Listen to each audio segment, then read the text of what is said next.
Mi ex quiso sacar a nuestro hijo de la escuela privada para quedar bien con los hijos de su nueva esposa. Me reí en su cara. Ahora soy la villana de la historia. Mi ex y su nueva esposa quieren sacar a mi hijo del colegio privado porque quieren que esté igual que los hijos de ella. Y se enfurecieron conmigo porque me reí en la cara de los dos. Tengo un hijo de 10 años que se llama Roberto, con mi ex, Miguel. Yo tengo la custodia principal y él se queda con el papá los fines de semana. Hasta ahora veníamos llevando bien la coparentalidad. Soy de México, donde las escuelas privadas son prácticamente la única opción decente de educación. Decidí que no me voy a casar hasta que mi hijo entre a la universidad. Trabajo como banquera y gano lo suficiente para mantenernos. La pensión que recibo de Miguel la deposito directamente en la cuenta de ahorros de Roberto. Yo pago el colegio privado, que es caro, sí, pero lo puedo costear. El año pasado, mi ex se casó con Esperanza, que ya tenía 2 hijos. Uno tiene 10 años. Está en el mismo grado que Roberto. El otro tiene 8. Mi hijo ya siente que perdió el tiempo de calidad con su papá desde que llegaron los hijos de Esperanza. Porque ahora todo es en grupo y Miguel casi no le presta atención solo a él. Encima, la madrastra intenta mandarlo. Y Roberto no la soporta.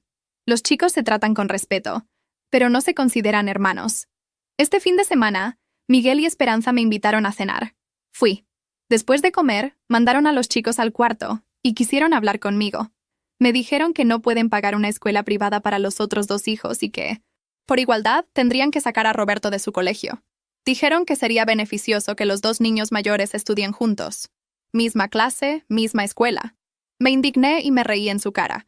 Les dije que sus problemas financieros no son asunto mío y que mi hijo no va a cambiar de colegio. Insistieron, pero me mantuve firme y me llevé a Roberto. Desde entonces, me están culpando de querer que su familia fracase y de que Roberto no se lleve tan bien con los otros chicos. Les dije que crear vínculos entre hermanos es responsabilidad del padre, no mía. Jamás hablé mal de ellos ni de sus hijos frente a Roberto. Pero tampoco creo que sea mi obligación forzar un lazo que debería venir del lado del padre. Y otra cosa, si el papá empieza a priorizar a los hijos de su nueva esposa en vez de al propio hijo, es obvio que Roberto se va a alejar cada vez más. Ahora andan diciendo que soy insensible. Y Esperanza todavía tuvo el descaro de decirme que, por culpa de Roberto, ella no va a negarle un padre a sus hijos. Le contesté que no es muy distinta a una madrastra malvada de cuento. Ah, y hay más. Roberto ya tiene cosas de marca que los hijos de ellos no tienen. Y también se quejan por eso. Mis padres lo miman mucho. Soy hija única, y él es el único nieto. Así que recibe muchos regalos y es muy bien tratado por mi familia. ¿Y sabes qué? No le voy a negar cosas buenas a mi hijo solo porque ellos no pueden darle lo mismo a los suyos. No sé muy bien en qué momento todo cambió. Si fue cuando Miguel se volvió alguien que ya no reconocía, o cuando Esperanza entró en su vida y decidió que Roberto era solo un número más en su nueva familia feliz. Lo cierto es que esa noche, en el restaurante, algo en mí se rompió.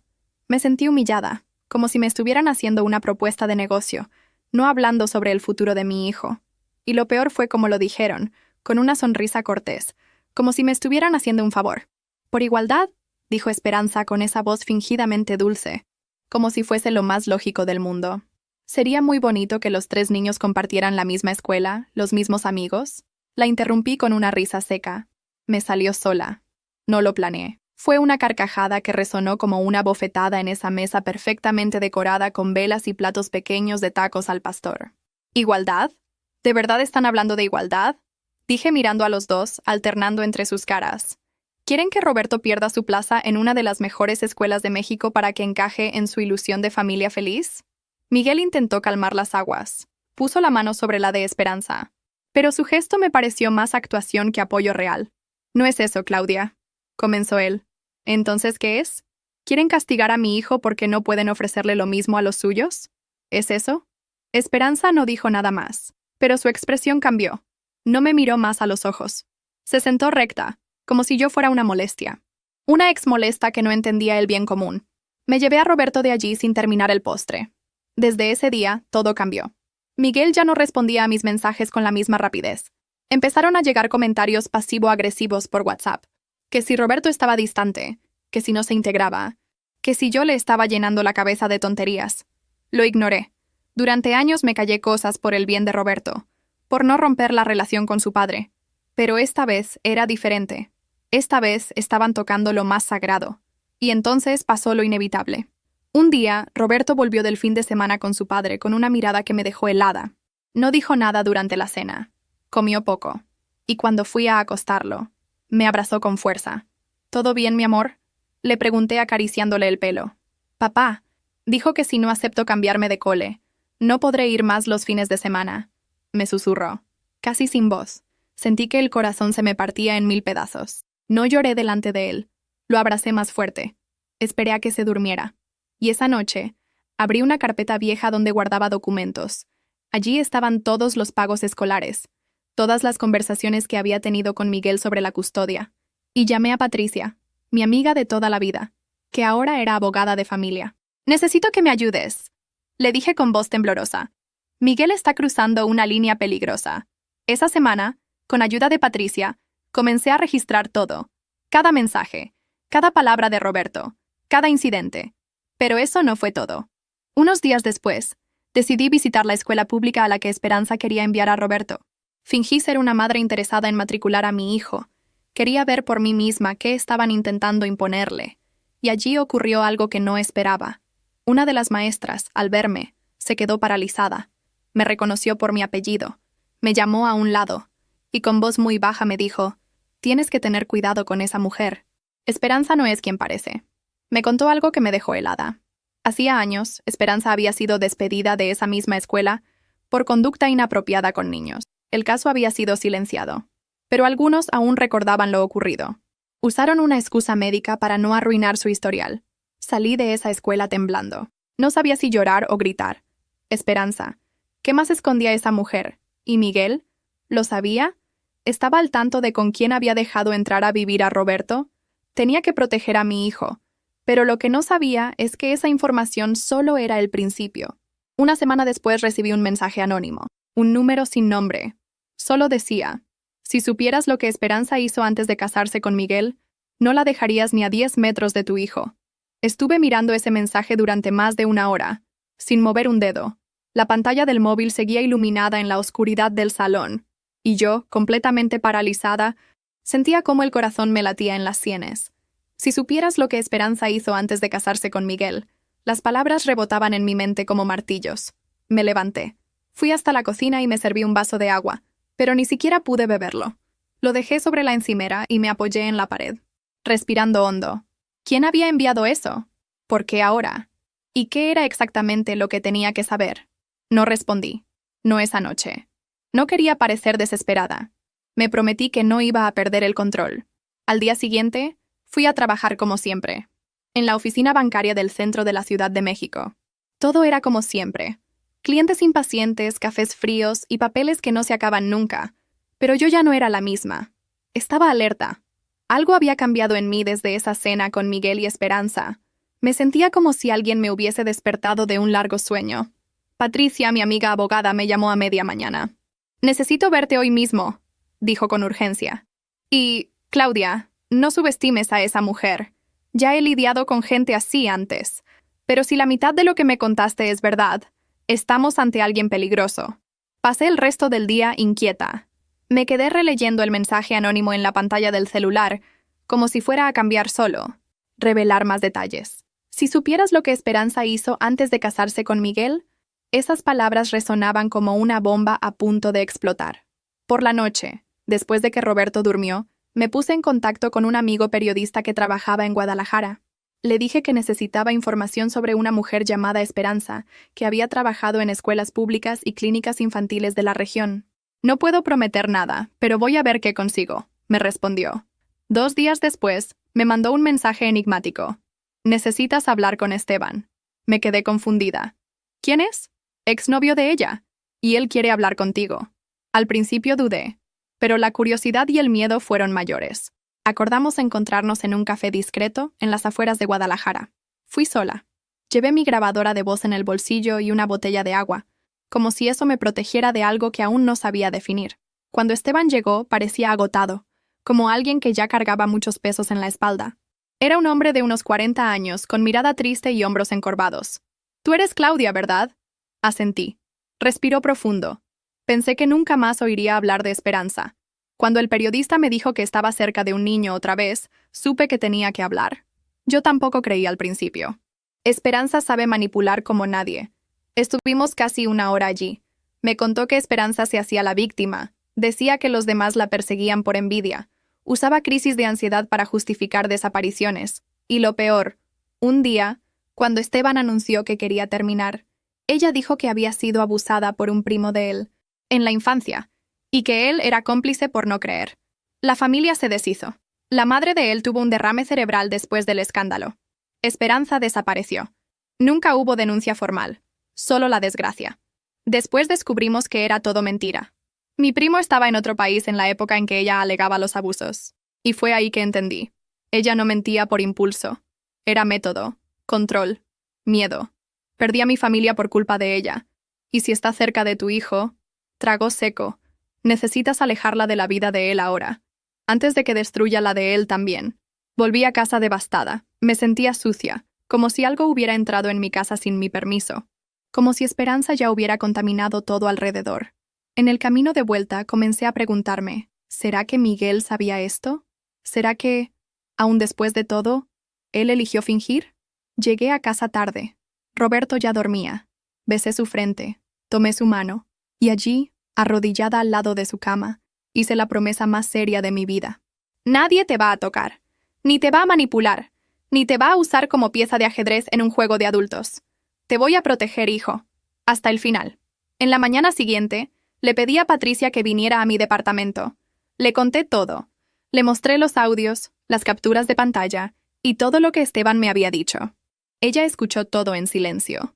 Al final, dijo apenas, «Vamos a hacer esto de la manera correcta, legalmente. Pero antes, necesitamos pruebas». Patricia sugirió una idea audaz. Ella me ayudaría a registrar formalmente un diario de incidentes, con fecha, hora y descripción de todo. Cada reacción de Roberto después de volver de casa del padre. Cada frase extraña. Cada alteración de comportamiento. Y hay más, dijo ella.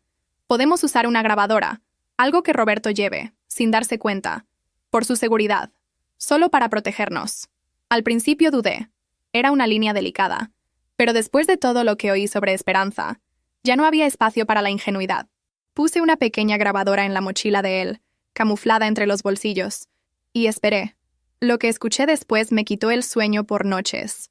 En la grabación, Esperanza hablaba con Roberto mientras lo ayudaba a guardar sus juguetes. Su voz era calmada, tranquila hasta de más, pero las palabras eran veneno puro. ¿Sabes, Roberto? Tu mamá anda diciendo cosas feas sobre nosotros. Y si ella sigue así, tal vez se ponga enferma. Tan enferma que necesite ir a un hospital. Y nadie quiere eso, ¿verdad? Tú eres un niño inteligente. Tú sabes lo que debes decir al juez, ¿cierto? Que quieres cambiar de escuela. Que te gusta la nueva familia. Que estás feliz. Mi piel se heló. Adelanté el audio. Más amenazas disfrazadas. Más distorsiones.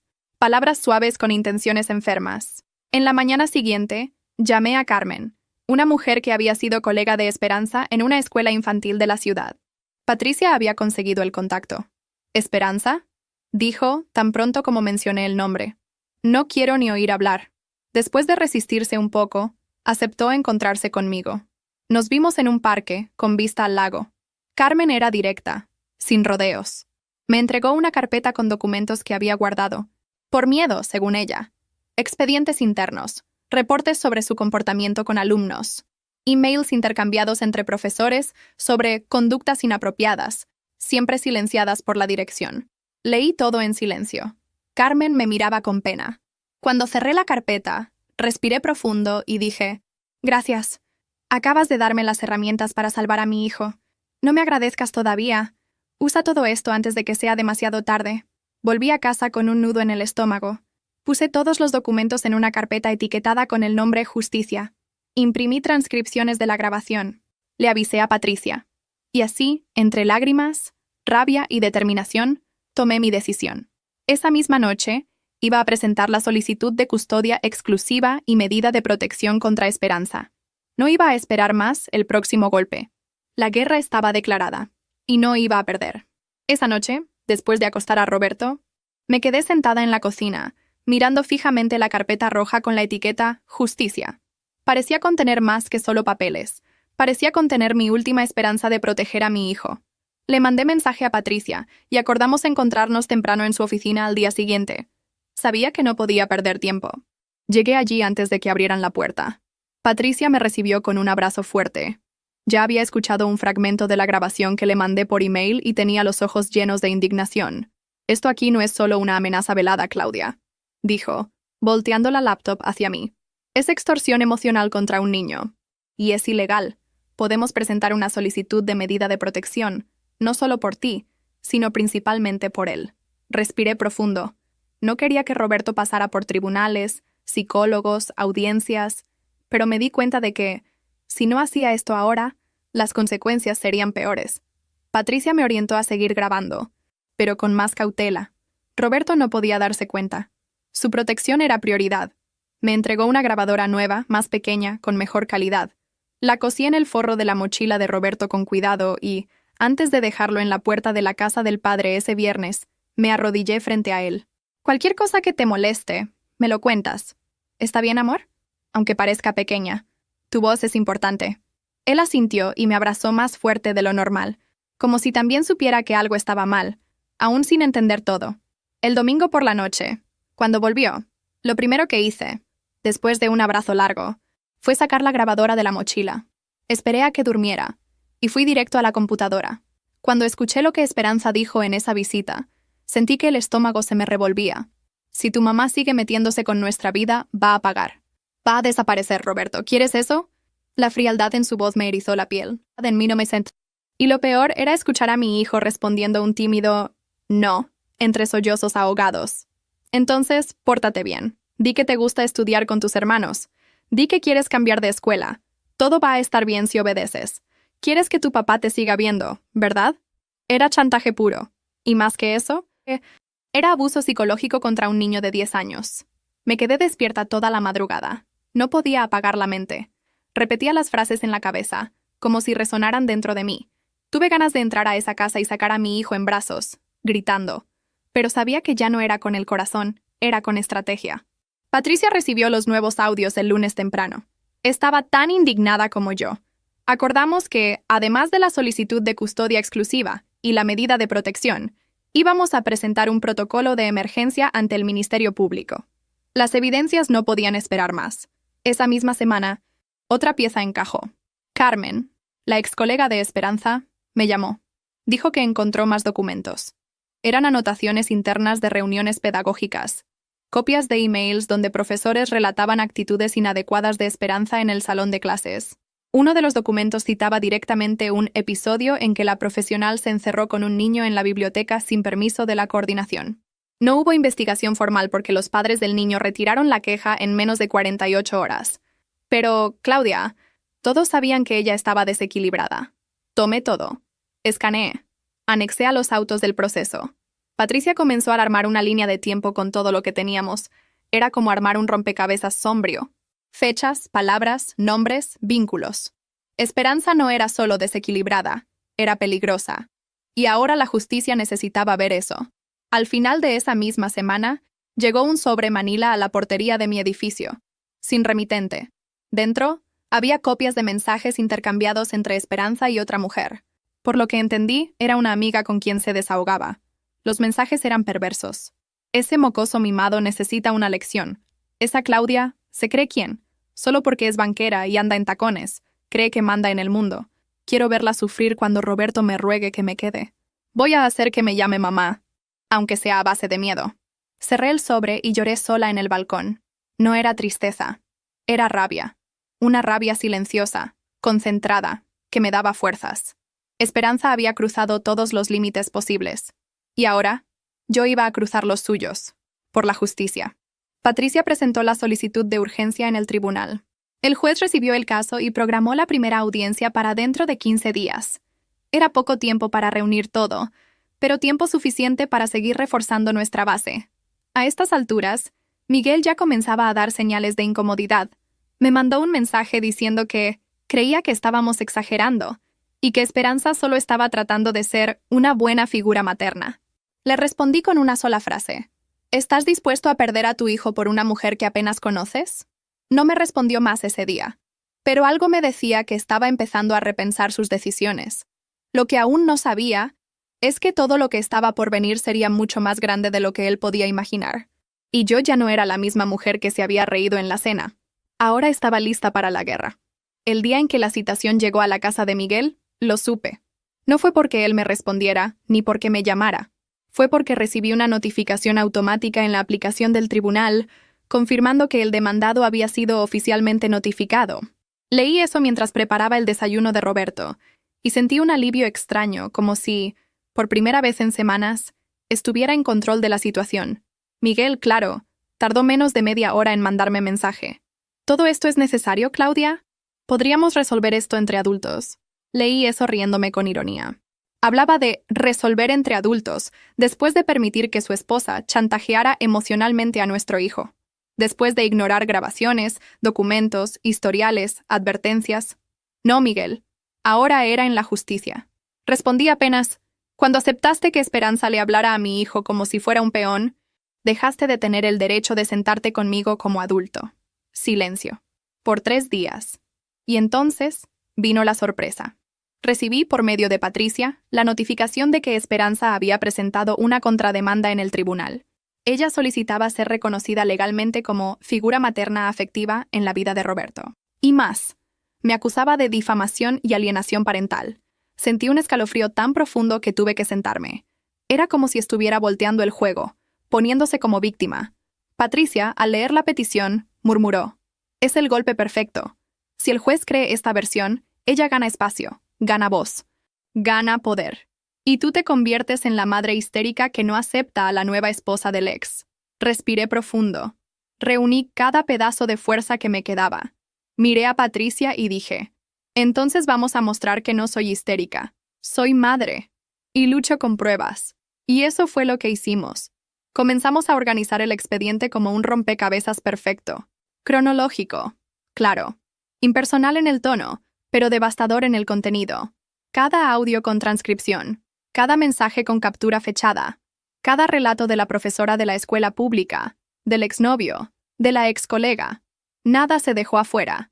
Patricia también hizo una solicitud importante al juez, que Roberto fuera escuchado solo en ambiente protegido, por profesional capacitado, para que no sufriera aún más con la exposición del caso. El juez aceptó. Pero entonces vino la parte peor: esperar. Los días entre la notificación y la audiencia fueron largos y opresivos. Roberto siguió visitando al padre, bajo mi constante vigilancia, pero ahora con el celular monitoreado y con mensajes combinados para que me avisara de cualquier comportamiento extraño. Y aún así, la inseguridad era constante. En una de esas noches, alrededor de las 11 p.m. sonó el timbre. Mi corazón se disparó. Miré por la ventana y vi a Miguel, solo, parado en la banqueta con las manos en los bolsillos. Bajé.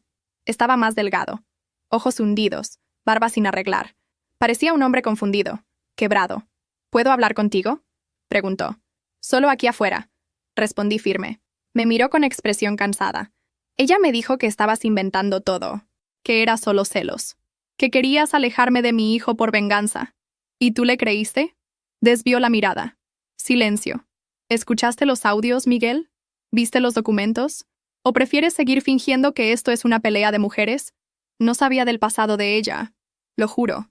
Pero ahora sabes. Y aún así te quedaste callado. Bajó la cabeza. Solo no sabía cómo salir de esto. Ella amenazó con hacer un escándalo. Dijo que iba a desaparecer con los niños, que si me ponía de tu lado, acabaría con mi reputación. Di un paso atrás. Entonces preferiste proteger tu imagen que a tu hijo. Se quedó en silencio. Después me miró, con los ojos llorosos. Sé que me equivoqué.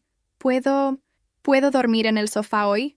Solo para ver a Roberto mañana temprano.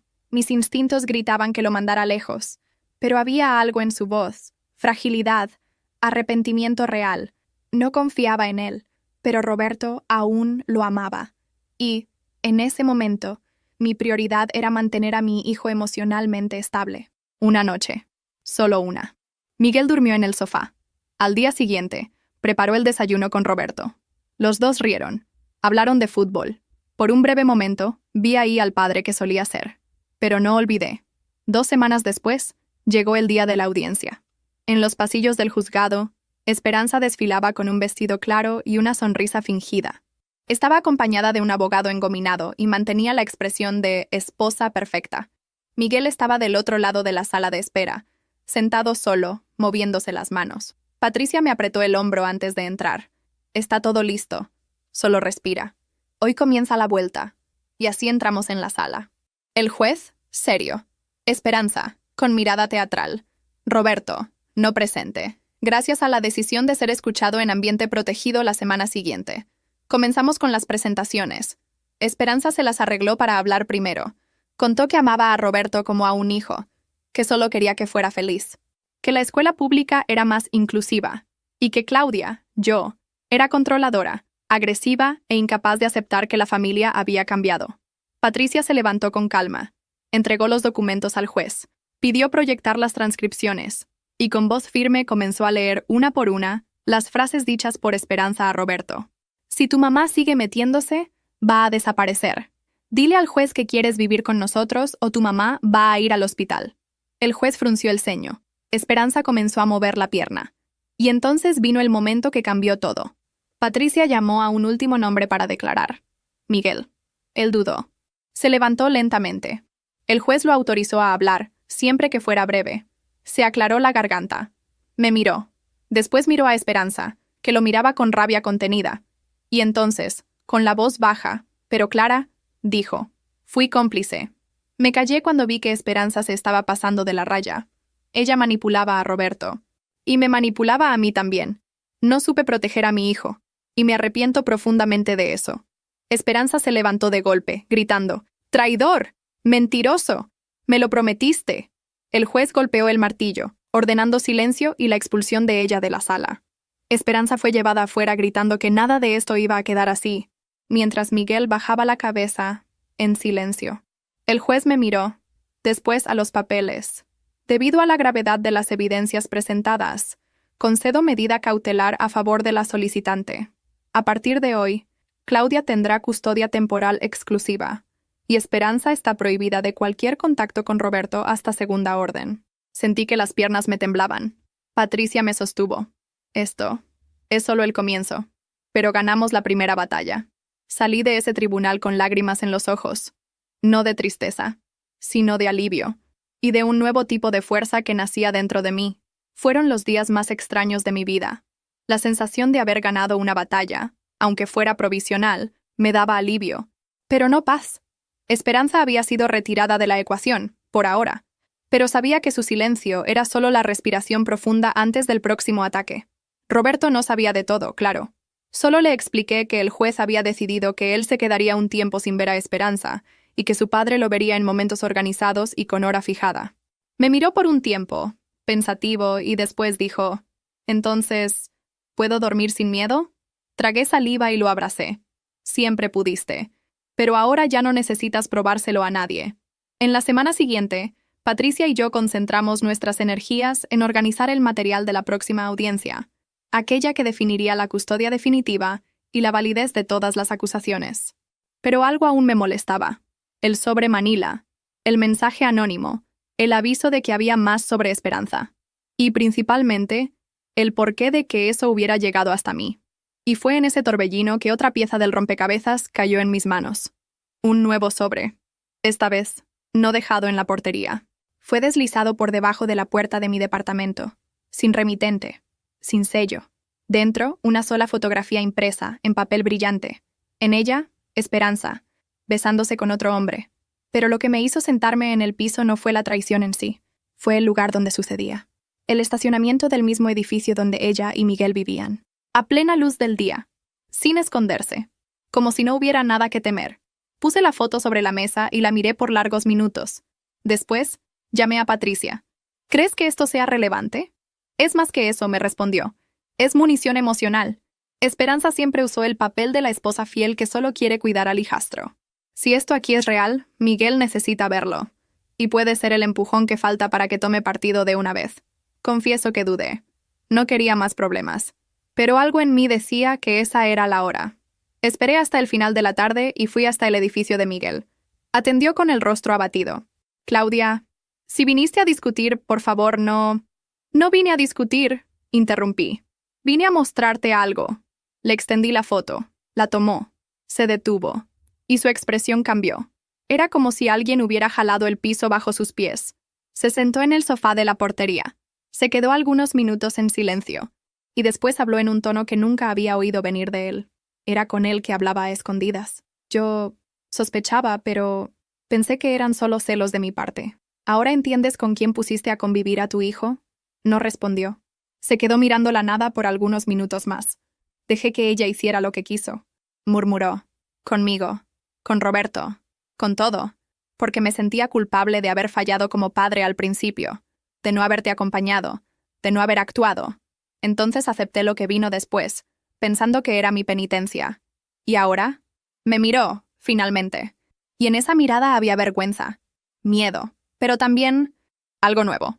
Ahora quiero arreglar las cosas. Esa misma noche, me mandó un audio. Sin avisar.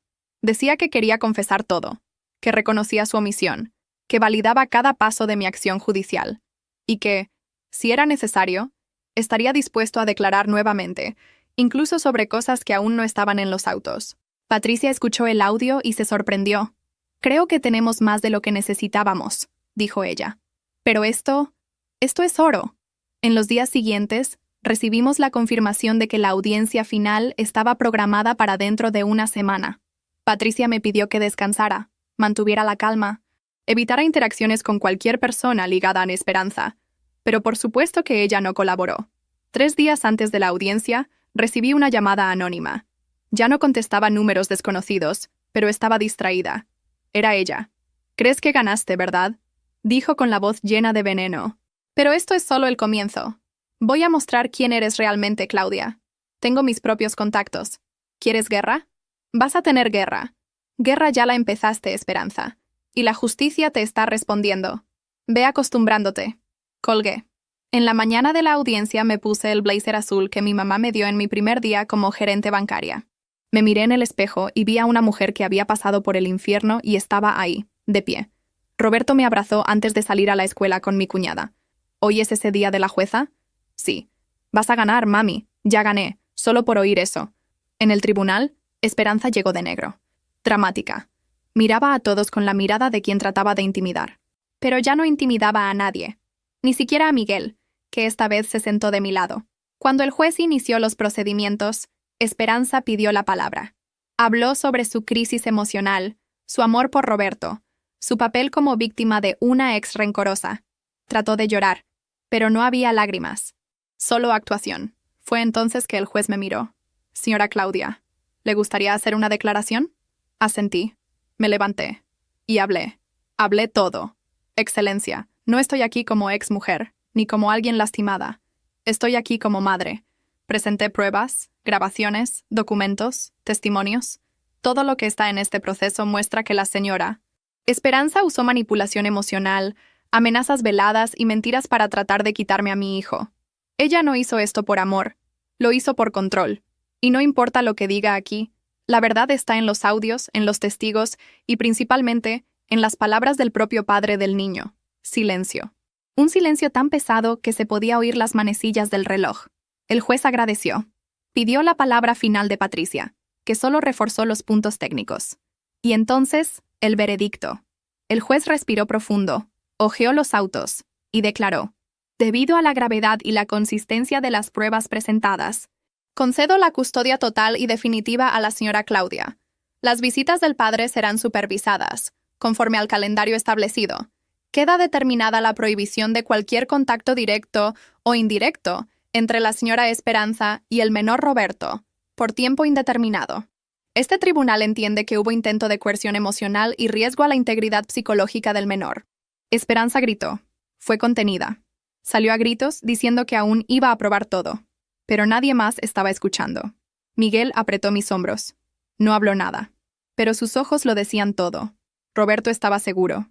Y yo también. Por fin. El tribunal ya estaba más frío de lo normal esa mañana. Tal vez fuera el aire acondicionado o tal vez fuera el peso de lo que estaba a punto de suceder. Era la segunda audiencia, la decisiva, y por más que la primera hubiera sido una victoria, esta era la que definiría todo, de forma definitiva y pública. Y sabía que esta vez no sería solo una cuestión de pruebas, sería una cuestión de historia, de mi historia. Del otro lado de la sala, Esperanza no estaba. Alegó una crisis emocional de último minuto. Su abogado trató de posponer la audiencia, pero el juez, ya con la paciencia agotada, se negó. Miguel estaba presente, más delgado que antes, más pálido, pero ahí, silencioso. Y por alguna razón su presencia me daba un tipo extraño de coraje. No porque lo perdonara, sino porque finalmente había dejado de ser cómplice en silencio. Patricia se levantó primero. Meritísimo, la solicitud de aplazamiento fue correctamente rechazada. Tenemos todos los elementos reunidos. Y, con su permiso, mi cliente querría hacer una declaración personal. El juez asintió. La sala quedó en silencio. Me levanté. Cada paso hasta el frente de la sala parecía pesar toneladas. Pero fui, porque necesitaba. Respiré profundo. Y comencé. Nunca planeé estar aquí. Nunca imaginé que tendría que sentarme frente a un juez para explicar por qué mi hijo merece seguridad emocional, estabilidad, paz. Pero estamos aquí. Y ya que estamos, quiero que quede claro. No estoy pidiendo favores. Estoy exigiendo derechos, los míos y los de mi hijo. Paré por un segundo. Sentí el nudo en la garganta, pero continué. Roberto tiene solo 10 años. Es un niño dulce, curioso, gentil, y en los últimos meses pasó a dormir con miedo. Comenzó a sentirse culpable por cosas que nunca fueron su culpa.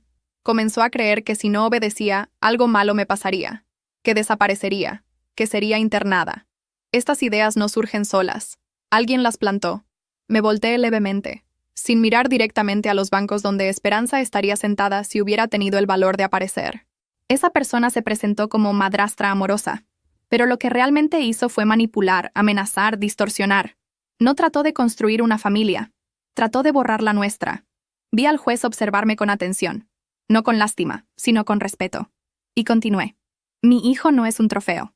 No es moneda de cambio para agradar a hijos que no son suyos, ni puente para simular una vida perfecta. Es un niño, y como madre mi función es garantizar que crezca lejos de quien lo usa como pieza de tablero. Hice una pausa, y cerré con la verdad que más dolió. Durante mucho tiempo, tragué mi orgullo para mantener la paz, para que Roberto tuviera un padre presente. Pero cuando vi a mi hijo volver a casa con miedo de perderme, supe que ya no era sobre orgullo, era sobre supervivencia, y elijo luchar por él, siempre. Cuando volví a mi lugar, sentí la mano de Patricia tomar la mía por debajo de la mesa. Estaba temblando, pero en paz. Por primera vez, mi voz había sido escuchada no como reacción, sino como verdad. El juez pidió un receso corto. Cuando volvimos a la sala, ya tenía una expresión definida. Estaba con los documentos en las manos y habló de forma directa, sin adornos. Tras evaluación del historial de mensajes, grabaciones de audio, testimonios presenciales y ausencia de la demandada en esta segunda audiencia, este tribunal decide de forma definitiva: custodia total y permanente a la señora Claudia. El padre, Miguel, mantendrá derecho de visitas supervisadas, pudiendo ser revisadas conforme reporte psicológico futuro. La señora Esperanza está formalmente prohibida de acercarse a Roberto o mantener cualquier contacto directo o indirecto con él, bajo pena de sanciones civiles y criminales. Cerré los ojos por un segundo. Era eso, oficial, registrado, irrevocable. A mi lado, Miguel bajó la cabeza. Parecía un hombre despojado de todo. Al final, el juez aún hizo falta de agregar: que este proceso sirva de ejemplo para recordar que el afecto verdadero nunca nace de la imposición o la manipulación. Los niños no son herramientas de vanidad o venganza, son seres en formación, y este tribunal estará siempre del lado de la infancia. Al salir, el sol parecía más fuerte que nunca. Era como si el mundo finalmente hubiera vuelto a girar en la dirección correcta. Pero poco sabíamos que, aún vencida legalmente, Esperanza aún no había desistido. 2 días después, llegó el primer intento de invasión digital. Un intento de acceso a mi cuenta bancaria en la aplicación del banco. Afortunadamente, el sistema bloqueó. Luego, mensajes amenazadores por email. Y una denuncia anónima falsa al DIF, rápidamente archivada por falta de pruebas. Patricia pidió que registrara un reporte. Lo hice. Y comencé a blindar mi vida digital, mis accesos, mis contactos. Aún derrotada, Esperanza aún quería probar que era capaz de hacer ruido. Pero ahora, tenía pruebas. Tenía decisiones judiciales. Y tenía gente a mi lado. Roberto, por otro lado, comenzó a cambiar. Volvió a dormir mejor. Volvió a reír viendo caricaturas. Volvió a comer cereal cantando canciones tontas. Un día, de la nada, me dijo, «Mami, ahora sé que nunca me vas a dejar». Respondí con lo único que podía. «Y nunca me vas a perder, ni aunque el mundo entero trate». La guerra parecía haber terminado, pero en el fondo sabía.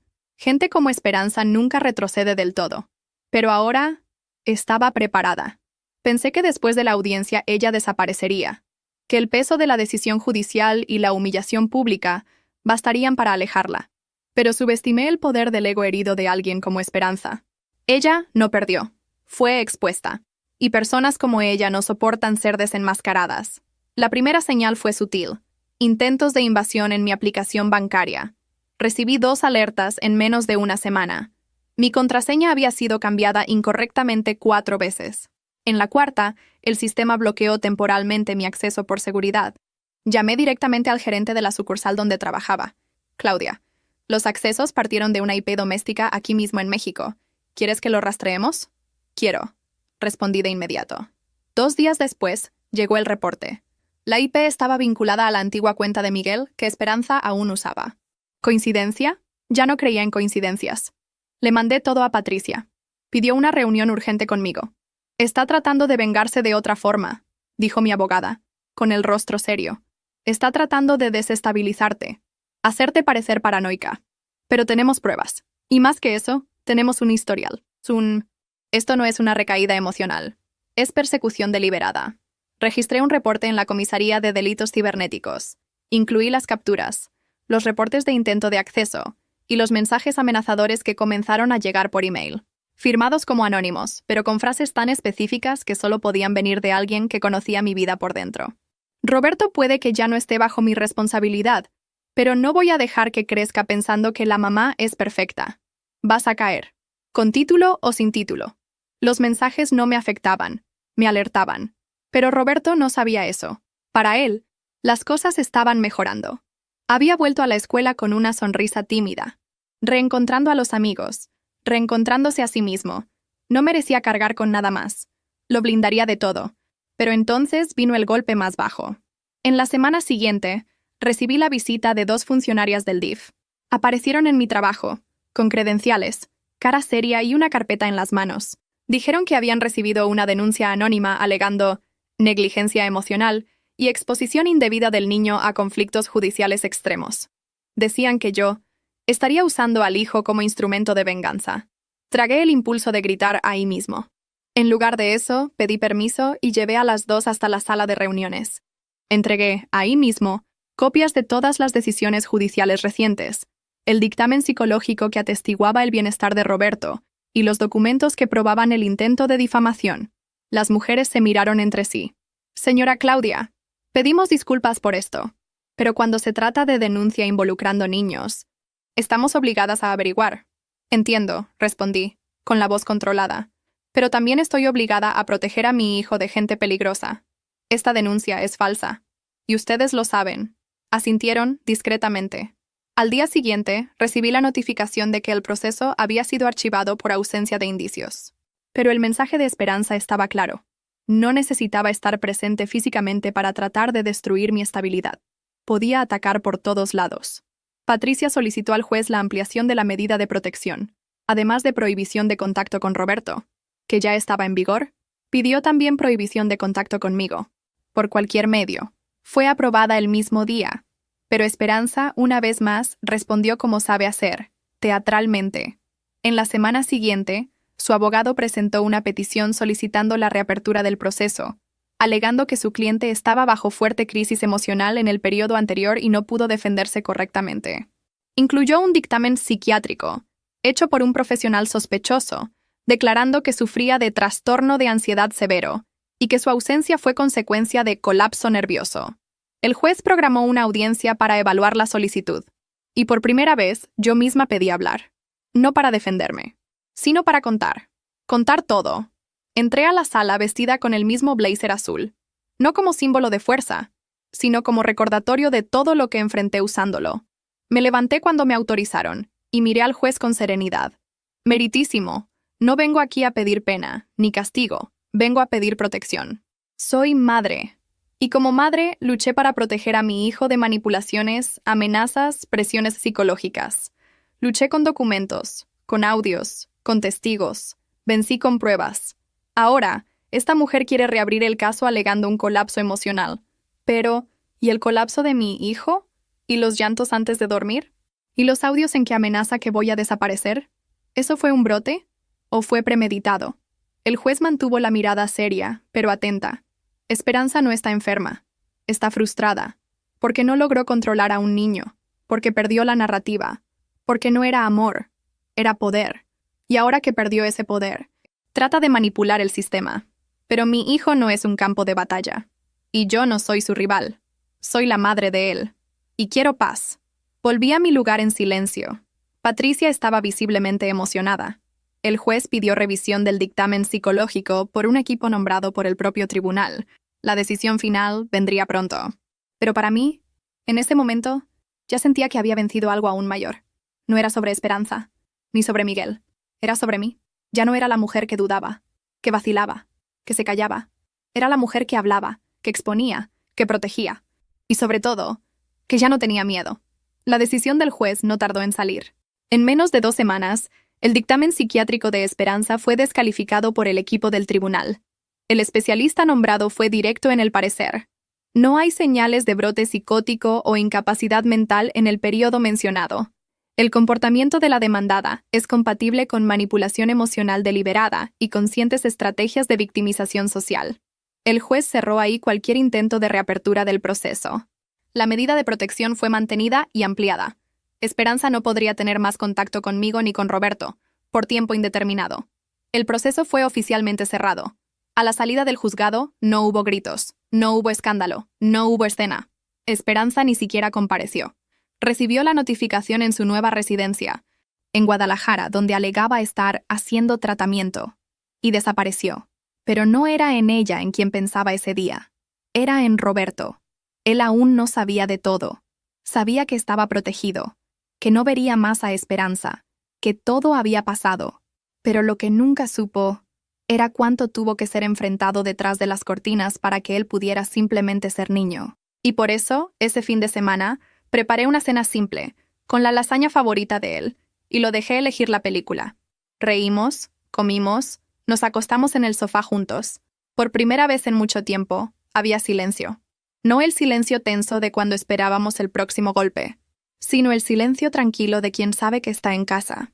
Fue al día siguiente que todo pasó. Recibí una llamada de una mujer mayor llamada Teresa. Me quedé confundida al principio, hasta que explicó. Era prima de la madre de Miguel. Se había enterado de todo por los periódicos locales. La historia había circulado después de la decisión del juez, especialmente por involucrar una disputa compleja de custodia y la acusación de manipulación infantil. Pidió verme. Dijo que necesitaba entregarme algo. Nos encontramos en un café discreto en el centro de México. Teresa estaba con un sobre viejo en las manos, amarillento por el tiempo, atado con una cinta azul clara. Lo puso sobre la mesa y dijo, «Esto era de Elena, la madre de Miguel. Escribió poco antes de morir. Era para Roberto, pero Miguel nunca tuvo valor de entregársela. Abrí el sobre con manos temblorosas. Dentro, una carta, escrita con caligrafía firme y amorosa. Leí ahí, en medio de ese café, con los ojos llorosos y el corazón disparado. Querido Roberto, tal vez ya no esté aquí cuando puedas leer esta carta, pero quiero que sepas que, desde el primer día que supe de tu existencia, te convertiste en la alegría de mi alma. Tu padre puede tener sus errores, como todos los tenemos, pero tú eres puro, eres amado, eres fuerte. Nunca dejes que borren quién eres para caber en familias que no te respetan. Tu madre es una mujer de coraje. Nunca dudes de cuánto eres querido. Con amor eterno, tu abuela Elena. Cerré los ojos con fuerza, sintiendo las lágrimas escurrir. Esa carta era un regalo, un recordatorio, un símbolo. Cuando llegué a casa esa noche, Roberto ya dormía.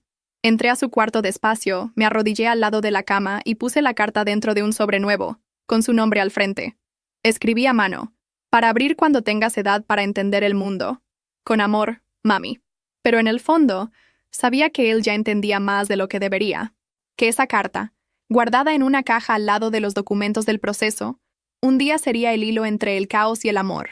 Y que entendería, de una vez por todas, que nunca fue solo una pieza entre los adultos. Que siempre fue amado, por mí, y por alguien que, aún en silencio, trató de protegerlo hasta el final. En los días siguientes, Miguel me mandó un mensaje. No pedía nada, solo decía, gracias por no haber destruido mi imagen para Roberto. Él aún me mira como padre. Eso es obra tuya, no mía. Pensé en responder. No respondí. Preferí dejar que el silencio trabajara a su favor. Comenzó a cambiar poco a poco. Volvió a recoger a Roberto en la escuela una vez por semana, con supervisión, como acordado. Lo llevaba a tomar helado. Jugaban fútbol en el parque. Sin presencia de Esperanza, sin presión, sin teatritos. Era la primera vez en años que veía a Miguel actuar no como un padre que necesitaba probar algo, sino como alguien que solo quería reconquistar lo que dejó escapar. Y Roberto volvió a sonreír de verdad. Volvió a dibujar. Volvió a decir te amo, sin miedo. Volvió a hacer lo que todo niño tiene derecho a hacer. Ligero. Y yo también me permití respirar. No para olvidar, sino para comenzar. Porque al final, esa victoria nunca fue solo sobre custodia, procesos o audiencias. Fue sobre devolverme a mí misma el derecho de ser firme. El derecho de no aceptar menos. El derecho de decir, luché. Y vencí. Pensé que el silencio fuera definitivo. Después de la sentencia, después del archivo del intento de reapertura, después de que Esperanza hubiera desaparecido de México, imaginé, o quise creer, que finalmente había desistido. Pero fue subestimar la desesperación de quien pierde el control. 2 semanas después de la audiencia final, recibí una carta. Un sobre grueso, viniendo de Guadalajara. Sin remitente visible, pero con el sello de un centro clínico de evaluación psiquiátrica. Cuando abrí, tuve certeza. Era Esperanza. La carta comenzaba con su caligrafía redonda, casi infantil. Claudia, sé que crees que ganaste, pero el tiempo pone todo en su lugar. Estoy siendo evaluada. Pronto tendré mi dictamen revisado. No puedes excluirme de la vida de Roberto para siempre. Él va a crecer y va a darse cuenta de lo que hiciste. Va a entender que manipulaste todo para parecer una heroína. Voy a volver. Y cuando vuelva, voy a garantizar que el tribunal revise todo este proceso. Cerré la carta sin terminar. No sentí miedo, ni rabia. Sentí lástima. Esperanza aún vivía en un mundo donde era protagonista, donde podía distorsionar la realidad a su favor. Pero fuera de su burbuja, los hechos estaban registrados. Las pruebas estaban archivadas. Y mi hijo estaba bien. Más que eso, estaba libre. Aún así, Patricia consideró prudente protocolizar la carta. La jueza que acompañaba el caso también. El mensaje estaba dado. Esperanza aún representaba una amenaza potencial, aunque inactiva. Cualquier intento de ella de acercamiento resultaría en reapertura inmediata de la medida de protección con agravamiento. Pero nada pasó. Por primera vez, los días volvieron a ser normales. Y fue extraño, al principio. La normalidad asusta cuando se vivió tanto tiempo en alerta. Me sorprendía mirando las notificaciones del celular con recelo, abriendo emails con el corazón acelerado, hasta darme cuenta de que no había nada. Las mañanas volvieron a ser silenciosas. Los desayunos más largos. Comencé a permitirme cosas que había olvidado. Correr en el parque antes del trabajo, volver a pintarme las uñas, escuchar música mientras cocinaba. Cosas tontas, pero que me devolvían a mí misma. Roberto tuvo su primer examen de matemáticas con nota máxima desde que todo comenzó. Tuve que contenerme para no llorar cuando me entregó la boleta con una sonrisa tímida, y dijo, ¿viste? Ahora que nadie me molesta, hasta puedo que me guste estudiar. Reímos juntos. Era verdad. El niño que antes vivía disculpándose por existir ahora exploraba sus propios intereses. Quería tomar clases de batería. Después cambió de opinión y dijo que prefería robótica. Comenzó a construir una ciudad de cartón en la sala. Lo dejé. Necesitaba eso. Crear. Imaginar. Ser dueño de su propia historia. Miguel, a su vez, comenzó a cumplir los acuerdos. Llegaba a tiempo, respetaba los límites, mantenía distancia de cualquier tema que involucrara el pasado. Intercambiábamos mensajes cordiales. Nada íntimo, pero civilizado.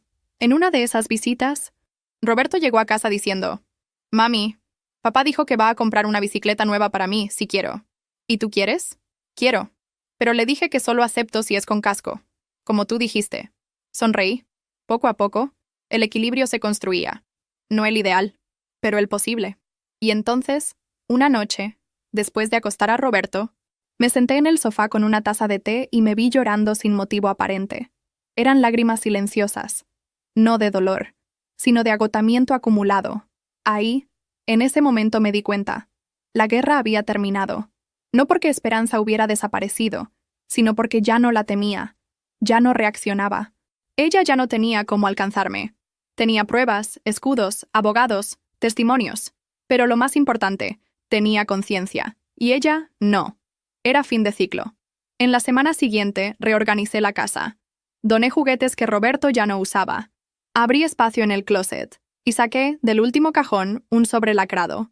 La carta de la abuela Elena. La guardé en una nueva caja de memorias, junto con una foto de Roberto a los 3 años, nuestro primer boleto de cine juntos, y una hoja garabateada donde había escrito: «Te amo, mamá. No necesitas tener miedo. Yo te protejo». Y esa noche, por primera vez en meses, dormí sin dejar la luz del pasillo encendida. Porque ahora, todo estaba en su lugar. 2 años pasaron desde el día en que la jueza golpeó el martillo por última vez. 2 años sin mensajes anónimos, sin amenazas veladas, sin sobres deslizados por debajo de la puerta. Esperanza desapareció, literalmente. Según el último registro del tribunal, continuaba en Guadalajara, bajo acompañamiento clínico voluntario. Pero nadie más la vio. Ningún nuevo intento de acercamiento. Ningún nuevo proceso. Ningún movimiento. En el fondo, sabía que nunca aceptaría la derrota. Pero también sabía que, para alguien como ella, la ausencia de escenario era el peor castigo. Esperanza no necesitaba ser encarcelada. Bastaba con no ser escuchada. Roberto, ese floreció. A los 12 años parecía otro niño. Tenía opinión propia, sentido de justicia y una ligereza que pensé que el tiempo le había robado. Entró al club de robótica, ganó un premio escolar y, en una de las reuniones pedagógicas, la profesora me dijo: «Su hijo es brillante y muy sensible. Siempre pregunta si los compañeros están bien. A veces parece más adulto que nosotros». Sonreí, con los ojos llenos. No le conté lo que él ya había visto, oído y sentido. Solo agradecí. Roberto estaba construyendo su propia narrativa ahora, sin las ataduras del pasado. Yo, por mi parte, decidí que era hora de ayudar a otras mujeres. Comencé escribiendo un texto pequeño, en un foro de madres solteras. Contaba, en líneas generales, cómo enfrenté un proceso doloroso para proteger a mi hijo. El texto se volvió viral. Llegaron mensajes de mujeres de varios lugares. Algunas agradecían, otras pedían consejos. En poco tiempo, creé un perfil online para compartir reflexiones, orientaciones, apoyo. No tardé en darme cuenta de que lo que viví no era excepción. Era rutina disfrazada de normalidad. Pasé a frecuentar encuentros, charlas, cursos sobre parentalidad consciente y abuso emocional. Y entonces un día, fui invitada a dar una pequeña charla en un seminario local. Mi primera reacción fue decir no. Pero Roberto, que escuchó la conversación por casualidad, dijo: «Mami, ¿recuerdas cuando me dijiste que quien tiene voz tiene que usarla?». Respiré profundo. Y acepté. Esa noche, frente a cerca de 50 mujeres, conté mi historia con el corazón abierto. No como mártir, ni como heroína, sino como mujer que casi se desmoronó y sobrevivió. Hablé de noches sin sueño, de silencio, de rabia, de culpa, de fuerza. Y cuando terminé, una señora me abrazó y dijo: «Dijiste lo que nunca logré decir. Gracias por prestarme palabras». Fue en ese tipo de reencuentro con el mundo que me reencontré a mí misma. No volví a tener novio pronto. Mi foco aún era Roberto, el trabajo, los proyectos. Pero en una tarde cualquiera, durante una exposición de arte sobre maternidad, una mujer se acercó. Julia. Cabellos castaños ondulados, ojos vivos. Cámara colgando del cuello. «Tú eres Claudia, ¿verdad? La de la charla de ayer». Me emocioné mucho. Soy fotógrafa documental y trabajo con historias de madres reales. ¿Puedo mostrarte mi trabajo? Acepté. Tomamos un café. Después otro. Después intercambiamos números. Y poco a poco, Julia pasó a formar parte de mi rutina. Sin invadir. Sin forzar. Sin llenar un vacío. No vino a completar nada. Solo a sumar. Nuestra relación fue construida con calma, con respeto al tiempo de Roberto y al mío también. Nunca trató de ser sustituta de nadie.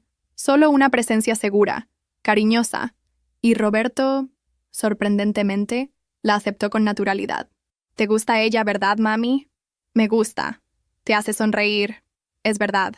Entonces está bien. Y estuvo bien. No fue fácil. No fue sin dudas. Pero fue real».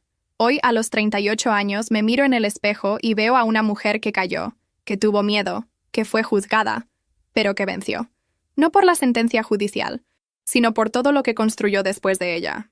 Tengo una carrera estable, un hijo íntegro, una red de apoyo que yo misma ayudé a formar, y una vida que, aun con cicatrices, pulsa con verdad. La carta de la abuela Elena continúa guardada. Aún no se la entregué a Roberto. Creo que sabrá cuándo sea el momento. Por ahora, queda ahí, en el fondo de la caja de memorias, como símbolo de todo lo que el tiempo trató de borrar. Y no logró. A veces, aún recibo mensajes de madres en mi perfil online, algunas en desesperación, otras comenzando a fortalecerse. Siempre respondo con cariño, con firmeza, y con una frase que escribí una vez y que ahora se volvió casi un lema. Cuando pierdes todo, solo queda la verdad. Y la verdad, un día, encuentra el coraje correcto para ser dicha. Y fue así que comencé de nuevo, sin miedo, sin esperanza, sin fantasmas. Solo yo, mi hijo y la verdad.